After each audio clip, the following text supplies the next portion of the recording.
খালেদা জিয়ার দ্বিতীয় ছেলের নাম কি? কো কো। কয়কার কয়কার বাদ দিয়ে যদি শুধুমাত্র হর্ষকার দিয়ে দেন, এই কো কো, ওর দাদি যদি ডাক দেয় যার দাঁত নেই, কি বলে ডাকবে? কুকুর। বলবে কুকুর পানি নিয়ে আয়। আমির হামজাটাকে কি বলবেন আপনি? এখন এ কি মানুষের বাচ্চা? তারেক রহমানের ভাইয়ের নাম কোকর রহমান। ও বাংলাদেশের জিয়াউর রহমানের ছেলে, খালেদা জিয়ার ছেলে।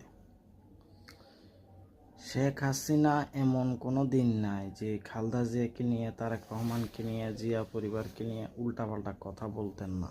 কিন্তু এইভাবে কুকুর শব্দ ব্যবহার করে কোনোদিন কথা বলছে কিনা আমার জানা নেই, আপনারা বলবেন। তাহলে এরা কি হাসিনার থেকেও নিকৃষ্ট নাকি? ও একটা হুজুর। আমির হামজা মানুষকে জ্ঞান দেয়, কোরআন হাদিসের কথা বলে। তো এই একজন মানুষের নামের এরকমে কাটছাট কইরা কিভাবে কুকুর বলা যায়, বা দাদি বললে কিভাবে কুকুর বলবে, সেটা বুঝাইতেছে। এর থেকে ইসলামের কি শিক্ষার আছে? কত বড় একটা হারামজাদা সে, দেখেন।